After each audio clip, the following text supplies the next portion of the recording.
The man is gone. The dog is gone. The house they shared no longer stands, and the fields they walked are overgrown. But at the station, something remains. A statue, a story, a memory cast in bronze. Generations pass, yet the faithful figure on the platform does not fade. Children sit before it, wide-eyed as their parents whisper the tale. Travelers pause, brushing snow from the base to read the plaque. Flowers are laid, candles flicker in the evening, and every passerby feels it, the weight of love that refuses to die. The dog who once waited has become more than just a companion. He is a symbol of devotion, unyielding, eternal, universal. His story does not belong to Millfield alone. It belongs to every heart that has loved and lost, to every soul who has ever waited for someone who never returned. Even as the trains grow faster, even as the world rushes forward, the story holds. Because some loves are too strong for time, too pure for silence, too sacred to ever fade. This is not just the story of a boy and his dog. It is the story of love itself. Love that endures, love that inspires, love that lives forever in the waiting. Where truth meets imagination. Welcome to Facts and Fiction. Time moved as it always does, quietly, steadily, without asking permission. Seasons rolled over Millfield in their endless rhythm. Summer fields golden and humming with bees, autumn leaves swirling in russet drifts, winter frost biting at the windows, and spring breathing color back into the land. Through it all, the station stood, unchanged in its purpose. Trains thundered in and out, carrying lives and stories beyond the horizon. Travelers hurried across the platform, boots clattering on old wood, voices rising in laughter or parting words. And at the edge of it all, Bronze Rufus waited still, his eyes fixed on the tracks, eternal in his vigil. Years passed, and Ethan grew older. His hair whitened, his frame bent slightly with age, but his eyes still carried the same steady warmth. Hope never left his side, her coat soft with age, but her spirit undimmed. Together they walked the familiar paths, sat on the bench beside the statue, and watched the trains as the world moved past them. Ethan had become something of a storyteller in town. Children gathered around him at the station, wide-eyed, eager to hear about the dog who had waited. Sometimes he told it plainly, a simple tale of loyalty. Other times, he wove it like a fable, giving the trains voices, the seasons personalities, turning Rufus's vigil into something almost mythical. Each retelling carried the same heart, a lesson of love that endured even in absence. The children never tired of it. They would sit cross-legged on the platform, clutching little notebooks or sketches, and afterward they would run to the statue to pat its cold head, as though thanking Rufus himself. Travelers paused to listen too, caught by the rhythm of Ethan's voice, and left with tears shining in their eyes. It was during one such evening, as twilight settled and lanterns flickered to life, that a young girl asked a question that struck Ethan deeply. "Did he ever stop waiting?" she whispered. Ethan looked at her, then at the bronze figure, and smiled softly. He stopped when he knew he didn't have to wait anymore. Because love never leaves us. It just changes how it stays.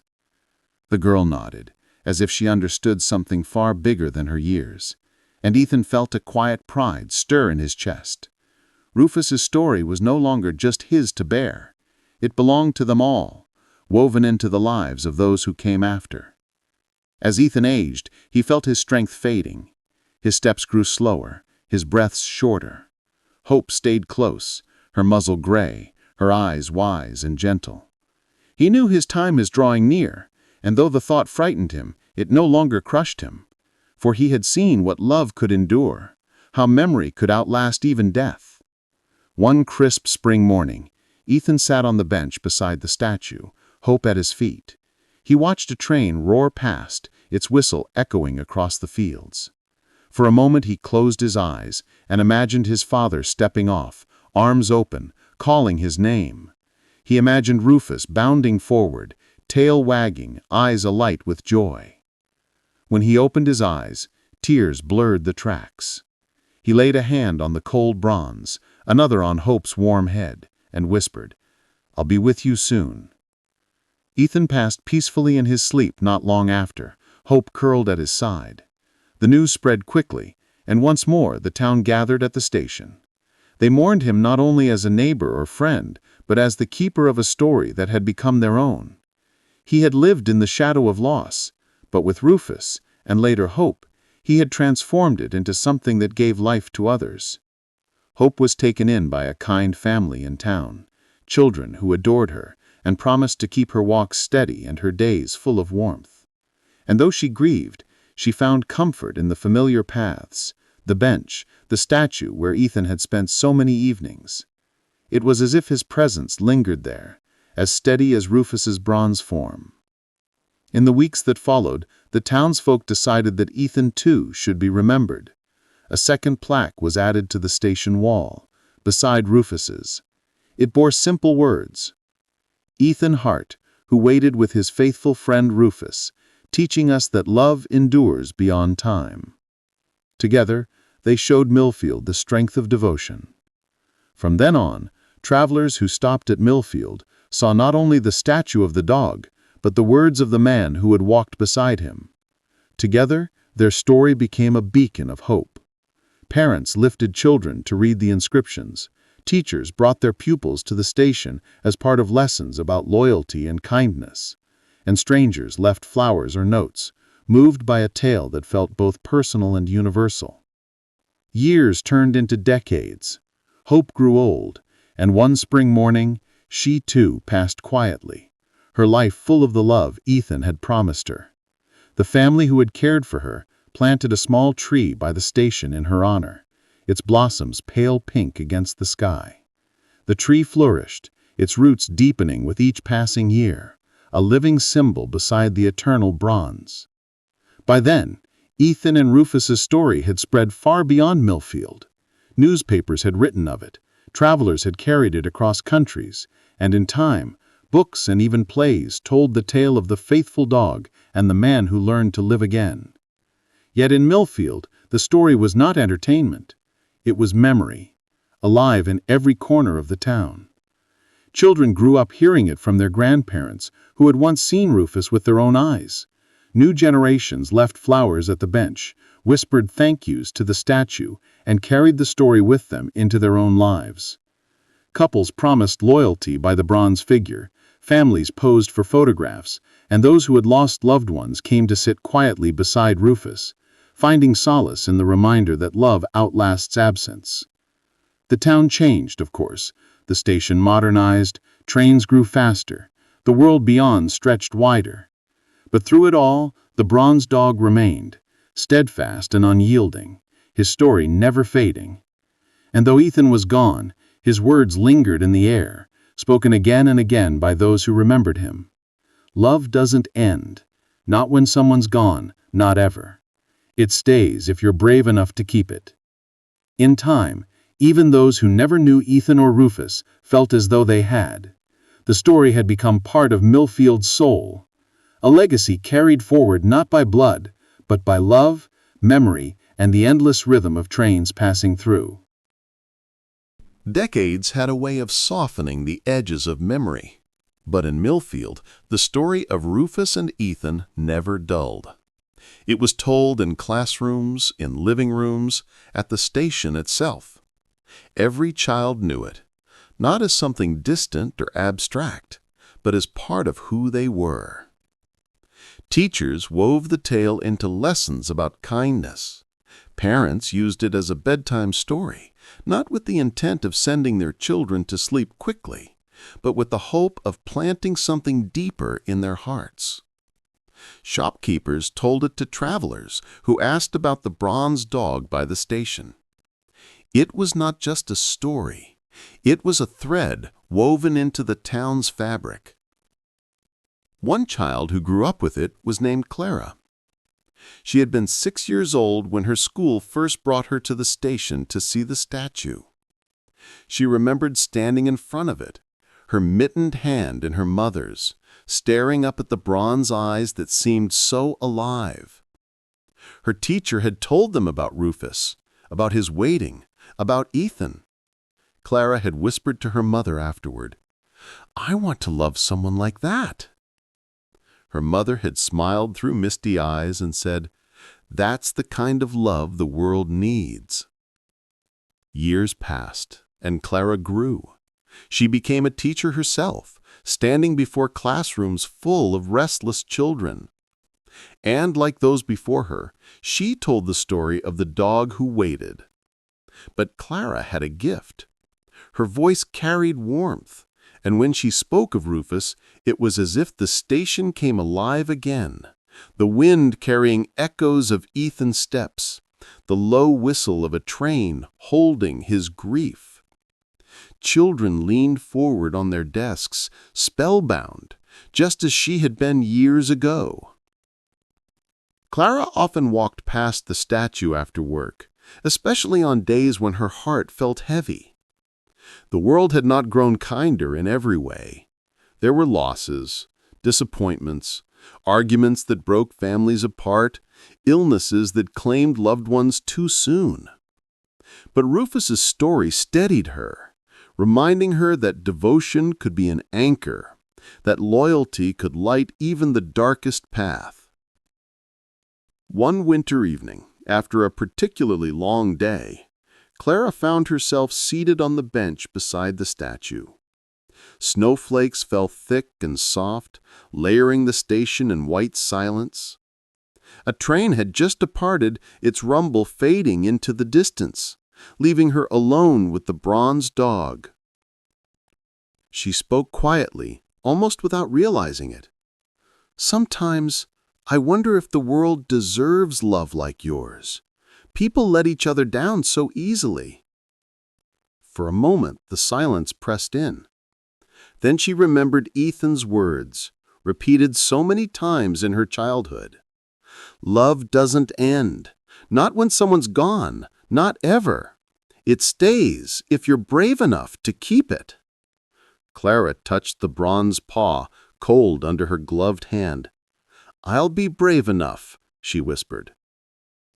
From that evening on, she began writing. At first, it was only notes in a journal, reflections on loyalty, sketches of the station, fragments of conversations she imagined between Ethan and Rufus. But slowly it grew into something larger. She realized she was writing a book, not just for herself, but for anyone who might need the story as she had. Her manuscript told the story of Rufus and Ethan as she had heard it, but also what it meant to Millfield, how it had carried across generations. She wove in letters from townsfolk, diary entries from people who had sat by the statue in grief or joy, photographs of children hugging its neck. She titled it "The Dog Who Waited," keeping the name simple, honest, and true. When it was published, Clara never expected it to travel far, but it did.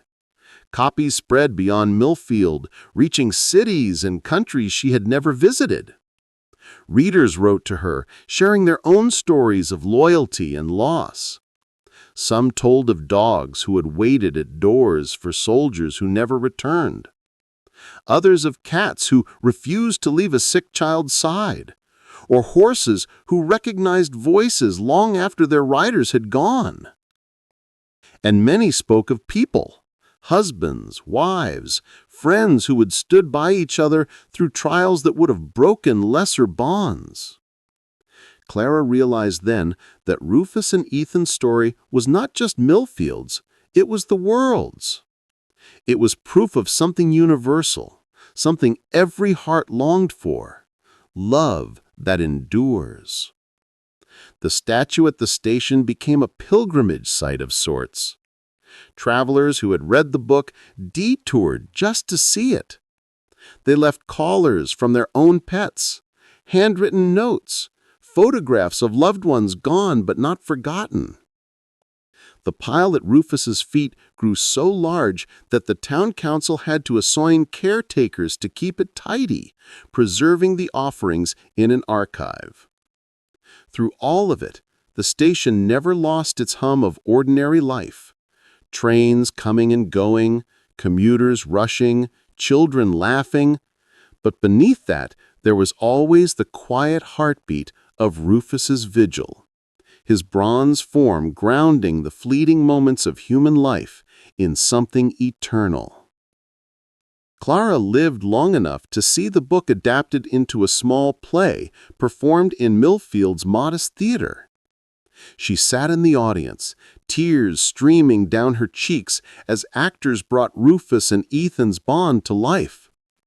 When the curtain fell, the applause was thunderous, and Clara realized that the story had taken on a life far beyond her pen.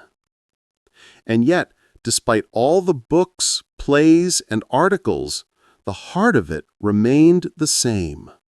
A dog waiting at a station, and a boy who grew into a man because of him. News traveled differently in the modern age. It didn't just whisper from person to person or travel slowly by train anymore. It leapt across oceans in seconds, carried on the glowing screens in people's hands.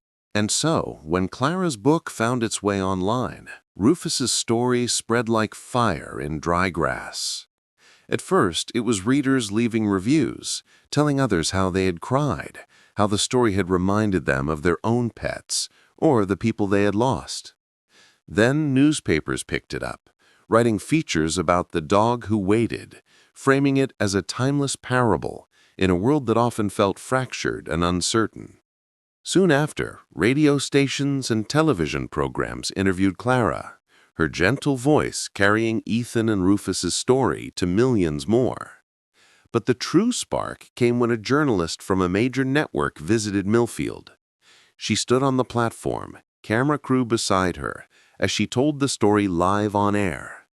Behind her, the bronze Rufus gleamed in the sun, flowers piled high at his paws, a child patting his head as though he might suddenly wag his tail. The broadcast moved people far beyond Millfield.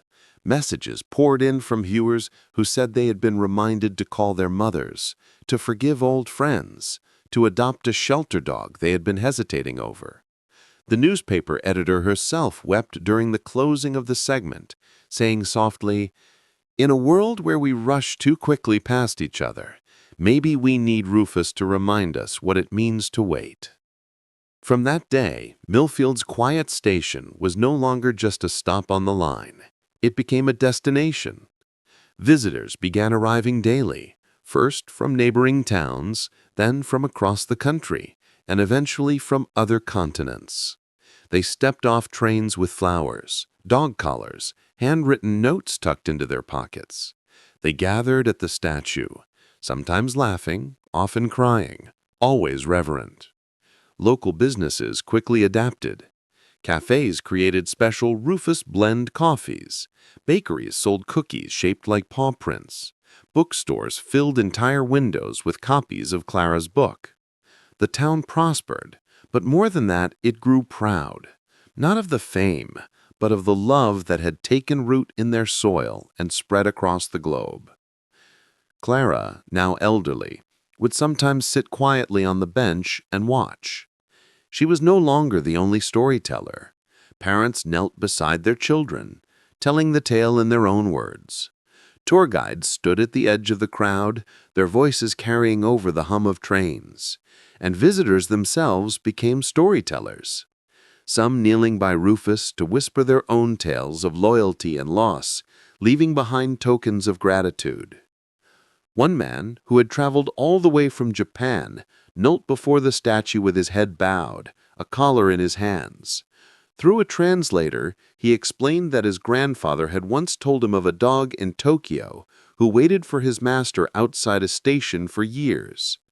He said, When I read about Rufus, I knew I had to come. It feels like they are connected, like love recognizes itself across oceans." The townsfolk listened in awe, realizing that their story was not alone. Around the world, other animals had left similar legacies. Other people had borne grief with grace. And now those stories were converging here at Rufus's paws. The town council decided to build a small museum beside the station. They filled it with photographs, letters, artifacts from visitors, and an entire room dedicated to Ethan, his worn cap, a few of his sketches, and the bench where he so often sat with Hope. Clara donated her manuscripts, her journals, even the first draft of her book, its pages covered in scribbles and tea stains. The museum opened quietly one summer afternoon, with townsfolk and travelers gathered in equal measure. Clara cut the ribbon, her hands trembling with age, but steady with pride. She said, "This isn't just a building. It's a promise that we will keep telling the story, not just of Rufus and Ethan, but of what they taught us." As the years rolled on, Millfield became known not for its size or industry, but for its heart. Universities invited scholars to lecture on Rufus as a cultural symbol. Documentaries were filmed, capturing the changing seasons around the statue, the faces of those who came to pay respects. Pilgrims, yes, they began to call themselves that, walked miles just to place a flower by Rufus's paws. And yet through all the attention, the station remained humble. The trains still roared through, conductors tipping their hats as they passed Rufus. Children still giggled as they climbed onto the base to touch his head. Couples still leaned into each other on the bench, whispering promises beneath the steady gaze of the dog who had never wavered. One evening, Clara returned once more to the station, though she was frail now, needing the steady arm of a former student to guide her. She sat by the statue as the sun dipped low, casting Rufus in golden light. A small crowd recognized her, murmuring with respect, but they gave her space. Clara rested her hand on the bronze paw and whispered, "You've done more than I ever could, old boy. You've healed hearts I'll never know." Her student smiled softly. "No, Miss Clara, you gave him a voice. The world heard because of you." Clara shook her head gently, her eyes glistening. "No, child, the world heard because love speaks louder than anything else." That night, Clara passed peacefully in her sleep, just as Ethan once had, leaving behind not sorrow, but a legacy of words and warmth. At her funeral, held in the heart of Millfield, the townsfolk placed her coffin on the platform beside Rufus's statue, so that for one final day she could rest beside the dog who had defined her life's work. Visitors from across the globe sent flowers, messages, entire wreaths shaped like dogs. The station was awash in color and scent, a tribute not only to Clara, but to the story she had carried forward. The town added her name to the plaque beside Ethan's, the words simple and true. Clara Whitmore, who gave Rufus's story to the world. Because of her, love endures beyond borders and time. And so, Rufus's vigil became not just a tale of one dog and one boy, but a living legacy carried by many, a flame passed from heart to heart, never dimming, always finding new life. Time, that relentless traveler, carried Millfield into new eras. The town grew, its streets widened, its station modernized with sleek signs and glass panels. Trains ran faster now, humming with electricity instead of the old roar of steam. Screens lit up every corner, guiding travelers to their platforms with glowing numbers. Yet, amidst all the change, one thing remained exactly the same: the bronze dog by the station's edge. Rufus stood there, patient as ever, his coat gleaming where countless hands had rubbed it smooth over decades. Children still reached to pat his head, lovers still laid flowers at his feet, and travelers still paused, if only for a breath, to bow their heads before hurrying on. Generations who had never met Ethan, never heard Clara's voice, never seen Hope trot alongside her master, spoke of them as though they were old friends. They had become part of Millfield's language, woven into the way people thought about love, loyalty, and loss. Parents said things like, "Be faithful, like Rufus," when teaching their children about promises. Teachers encouraged students to write essays about what waiting means. Couples left vows at the statue, sometimes tucked in little envelopes, sometimes whispered as they held hands.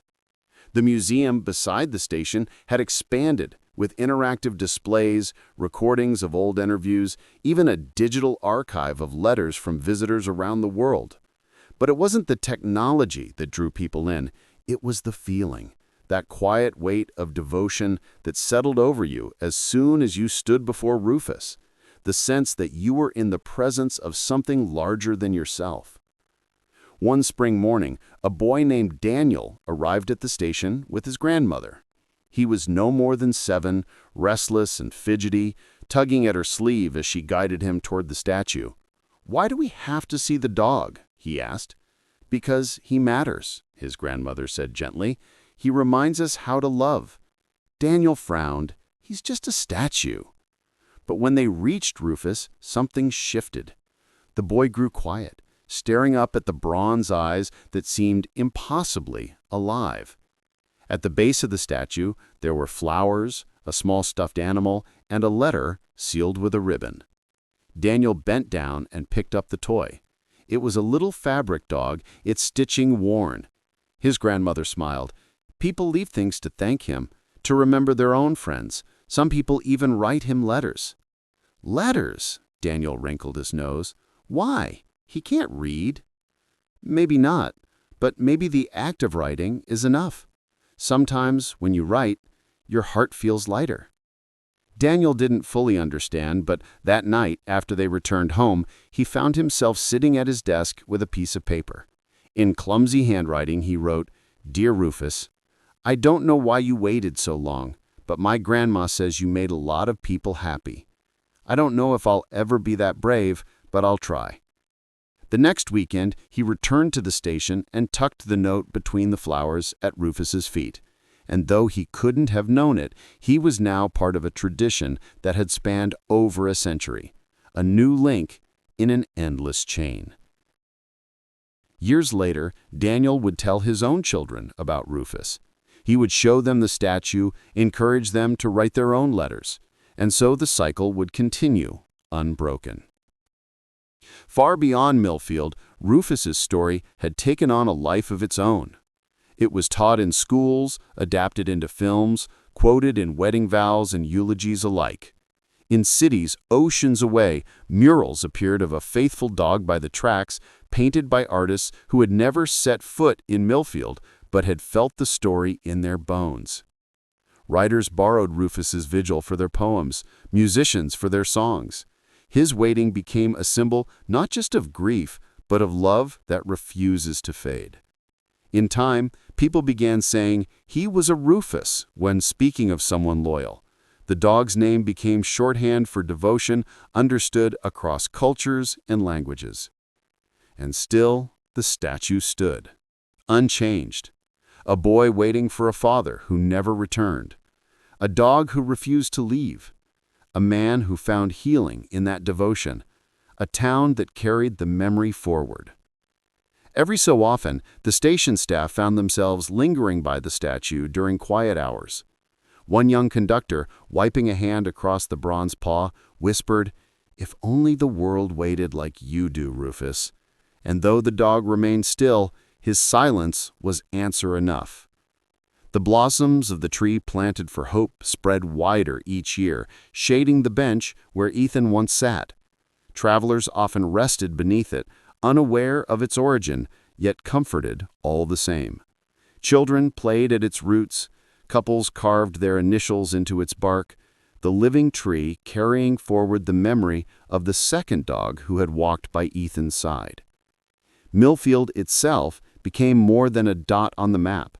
It became a place of pilgrimage for the weary, a town that reminded the world that loyalty is not weakness, and waiting is not wasted, for in waiting, love proves itself.